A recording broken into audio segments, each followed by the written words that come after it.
People do not seem to understand that security and smartphones as one concept simply do not exist, says Pim Donkers.Mr Donkers is a co-founder and chief executive of Switzerland's ARMA Instruments, a technology company which produces super-secure communication devices.So. More than most, he is keen to warn people about the potential security weaknesses of their smartphones. He compares a smartphone to a beehive where third parties fly in and out, to trade and misuse your data collected through all the sensors on board. A smartphone as a starting point in any secure communication solution is a lost cause. It will never happen, he warns. His profound concern about the privacy shortcomings of smartphones has been supported by a series of recent news stories, most notably revelations about the spy software known as Pegasus, a product of Israel's NSO group. In July, it emerged that Pegasus can be installed on iPhones and Android devices, allowing operators to extract messages, photos and emails, record calls and even secretly activate microphones and cameras. The ability to remotely access a phone was once considered something only a handful of countries could do. But the technology has advanced very quickly, and high-end espionage and surveillance powers are now in the hands of many countries and even individuals and small groups.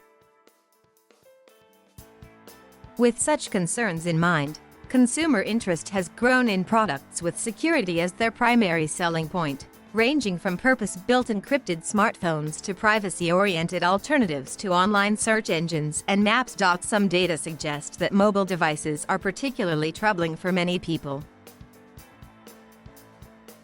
A Pew Research Center poll shows that 72% of Americans reported feeling that what they do while using their phone is being tracked by advertisers, technology firms, or other companies. Nearly half of the people polled by Pew said they believed that most of their online activities are tracked by the government.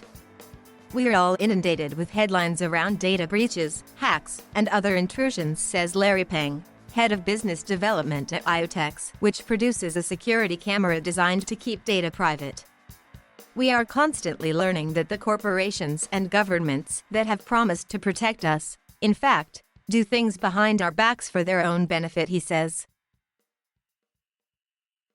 More technology of business. Those fears have spurred tech firms to sell mobile devices that bill themselves as ultra-secure. Finland's Bitium sells a phone that includes a privacy mode that disables the device's microphones, camera, and Bluetooth. However, Tero Savolainen, Bitium's vice president, warns that a mobile device is only ever as secure as the person using it. Even if you have a secure phone, it doesn't mean that you are safe if the user is not educated on how to use the device securely. As an example, Mr. Savolainen says giving applications too much access to your device can compromise your security. He adds the same can be said for having an unsecured Google account that can provide a way for cybercriminals, or others, to gain access to data. Silent Pocket is a US-based company that produces a range of products, including wallets, laptop sleeves, and travel bags, designed to cloak devices and block wireless and radio frequency identification signals. While the company had already been expanding for several years prior to 2020, Aaron Czar, Silent Pocket's founder and director of disconnection, says that sales recently spiked because of concerns over contact tracing during the COVID pandemic. "Don't want to be monitored, and that's always been the case. But when it's that on the nose and that public, people have been screaming." Other products in the privacy market are not physical at all. Zane, for example, is a product described as a privacy-protecting discovery browser for the internet. The company says Zane allows users to use a Google-style search function without being identified or having their data stored. To date, it has been downloaded by approximately 215,000 users, with the majority coming from the US, followed by the UK, Germany, the Netherlands, and Russia. Existing approaches essentially track everything a user does when searching online, explains Dr. Michael Huff, the head of the computing department at Imperial College London and Zane's co-founder and chief research officer.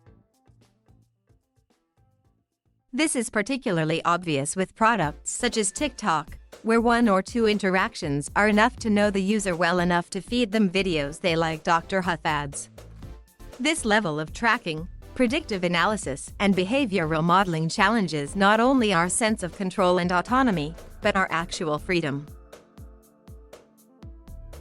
Zane's other co-founder and chief executive, Leif Nielsen-Lundbeek, says that demands for privacy are rapidly turning into a global movement. The discussion around digital privacy is often focused on what is not possible and sometimes has a certain fatalistic ring to it, he says.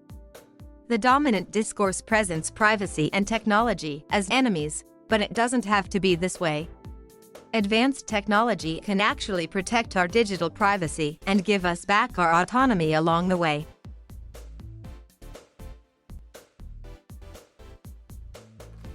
Thank you for watching. Please subscribe.